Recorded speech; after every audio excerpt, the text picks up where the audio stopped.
Russia president Putin అనవసరంగా ఉక్రెయిన్తో కయ్యానికి కాలుదువ్వి Russia ప్రజలను దివాలా తీయించాడు. రష్యాకు చెందిన సుమారు 5 లక్షల మంది ప్రజలు తాము పూర్తిగా దివాలా తీశామని ప్రకటించారు. గత 5 ఏళ్లుగా రష్యా ఉక్రెయిన్తో యుద్ధం చేస్తోంది.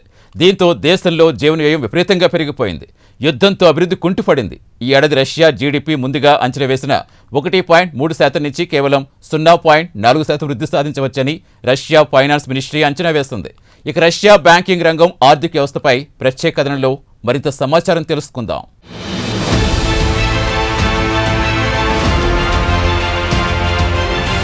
రష్యా ప్రెసిడెంట్ వ్లాదిమిర్ పుతిన్ అనవసరంగా తన పొరుగున యుక్రెయిన్పై యుద్ధానికి కాలుదువ్వి చేతులు కాల్చుకుంటున్నాడు. యుక్రెయిన్లో రష్యా పౌరుల్ని 2వ తరగతి పౌరులుగా చూస్తున్నారన్న సాకుతో ఫిబ్రవరి 24, 2022 నుంచి యుద్ధం మొదలుపెట్టాడు.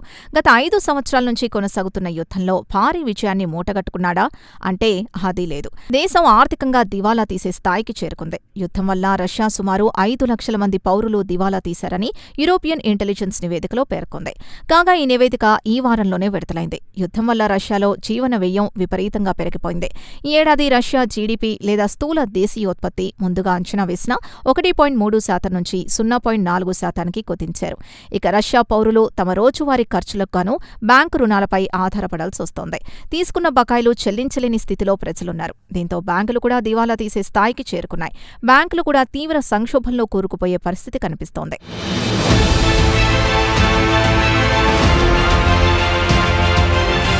ఇక యూరోపియన్ ఇంటెలిజెన్స్ నివేదికను దృష్టిలో ఉంచుకుని రాయిటర్స్ వార్తా సంస్థ ఒక నివేదికను విడుదల చేసింది. ఇక నివేదికలోని వివరాల విషయానికొస్తే రష్యా యుక్రెయిన్పై గత 5 సంవత్సరాల నుంచి యుద్ధం చేస్తోంది. ఇక ప్రభుత్వం బ్యాంకులపై ఒత్తిడి పెంచి ఆయుధాలు తయారు చేసే కంపెనీలతో పాటు సామాన్యులకు ఉదారంగా రుణాలివ్వాలని ఒత్తిడి చేస్తోంది. దీంతో బ్యాంకు కూడా విధిలేని పరిస్థితిలో రిస్కుతో కూడిన రుణాలివ్వాల్సొస్తోంది. ఇటీవలి సంవత్సరాల్లో పెద్ద ఎత్తున రిస్కీ లోన్లిచ్చినట్లు కూడా తాజా EU నివేదికలో వివరించింది. అయితే ఒకవైపు యుద్ధం యథావిధిగా కొనసాగుతోంది. మరోవైపు బ్యాంకుల నుంచి రుణాలు తీసుకున్నవారు మాత్రం సకల భోగాలు అనుభవిస్తూ కొత్త గృహాలు కొంటున్నారు. అయితే రుణాలు తిరిగి చెల్లించాలని బ్యాంకులు కోరితే వారు తాము దివాలా తీశామని చేతులెత్తేస్తున్నారు. ఇక యూరోపియన్ యూనియన్ 2 పేజీల నివేదికను తయారు చేసి రష్యా బ్యాంకుల ఆర్థిక పరిస్థితి ఎలా ఉందో వివరించింది. ఒకవైపు బ్యాంకుల నుంచి రుణాలు తీసుకున్నవారు తిరిగి చెల్లించకపోవడం, మరోవైపు పాశ్చాత్య దేశాల ఆంక్షల కారణంగా రష్యాలోని బ్యాంకింగ్ వ్యవస్థలు కుప్పకూలే ప్రమాదం ఉందని హెచ్చరించింది.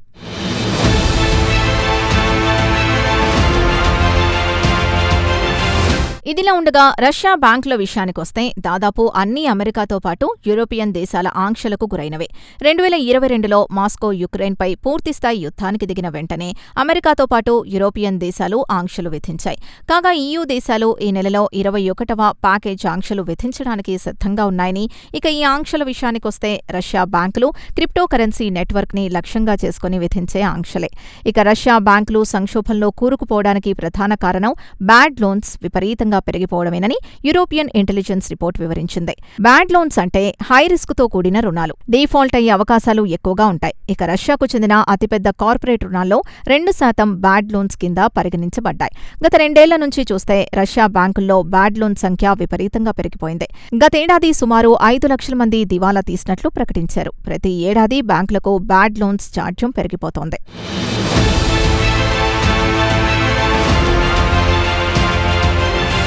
మరోపక్క ప్రభుత్వం బ్యాంకులను ఉదారంగా రుణాలివ్వాలని ఒత్తిడి చేయడంతో సామాన్యుడు కూడా తన కనీస అవసరాల్ని తీర్చుకోవడానికి బ్యాంకుల నుంచి రుణాలు తీసుకుంటున్నాడు.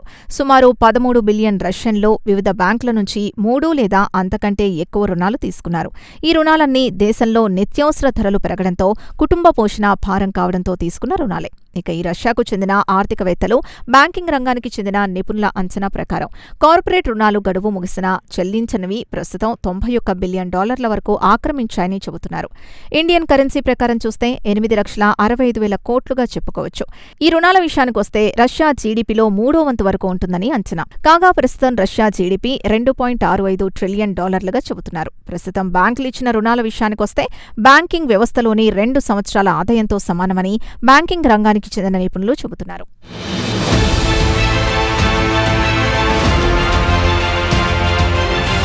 ఇందిలా ఉండగా ప్రస్తుతం ఇచ్చిన బ్యాంకు రుణాల్లో 50% కంటే ఎక్కువ కార్పొరేట్ రుణాలు దక్షిణ రంగానికి చెందిన కంపెనీలు లేదా దానికి అనుబంధ కంపెనీలు. కాగా రుణాలు తీసుకున్న కార్పొరేట్లు ఎలాగో బ్యాంకుల్ని తిరిగి డబ్బులు చెల్లించలేవు. ఇక ప్రభుత్వమే కార్పొరేట్ రుణాల వడ్డీలను చెల్లిస్తుంది. ఒకవేళ కొన్ని కంపెనీలు రుణాలు తిరిగి చెల్లించలేని పరిస్థితిలో ఉంటే సెంట్రల్ బ్యాంక్ ఆ బ్యాంకులకు కొంత మొత్తం డబ్బును సర్దుబాటు చేస్తుంది.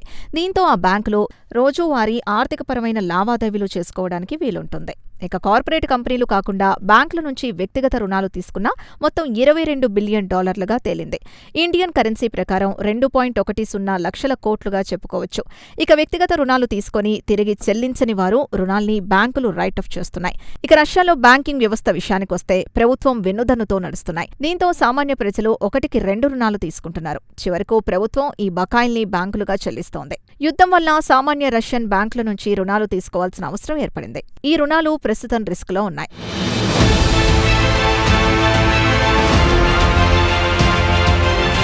ప్రస్తుతం రష్యా ఆర్థిక వ్యవస్థ బలంగా ఉన్నట్టు పైకి కనిపించినా వాస్తవాలు మాత్రం వేరుగా ఉన్నాయి. ఒకవేళ బ్యాంకింగ్ రంగంపై ఆంక్షలు విధిస్తే అప్పుడు ఈ లొసుగులు వెలుగులోకొస్తాయి. అయితే Russia central bank deputy governor Philip Gabunia గత నెలలో మాట్లాడుతూ బ్యాంకింగ్ రంగంలో ఎలాంటి సంక్షోభం లేదని తేల్చి చెప్పారు. కాగా 2024 అటు తర్వాత 2025లో రష్యన్ బ్యాంకులు గత 2 ఏళ్ల నుంచి దాదాపు 80 నుంచి $90 బిలియన్ లాభాన్ని ఆర్జించిందని చెప్పారు. ఇక ఈ ఏడాది రష్యా ఆర్థిక వ్యవస్థ మందగించింది. రియల్ రంగం సంక్షోభంలో కూరుకుపోయింది. అయినా బ్యాంకులు లాభాలు ఆర్జిస్తున్నాయని సెంట్రల్ బ్యాంక్ అధికారులు చెబుతున్నారు. ఈ ఏడాది మొదటి 5 నెలల్లో రష్యా బ్యాంకింగ్ సెక్టార్ $24.8 బిలియన్ ఆర్జించింది. మొత్తం ఈ ఏడాదికి $51 బిలియన్ సాధిస్తుందని ధీమాను వ్యక్తం చేసింది.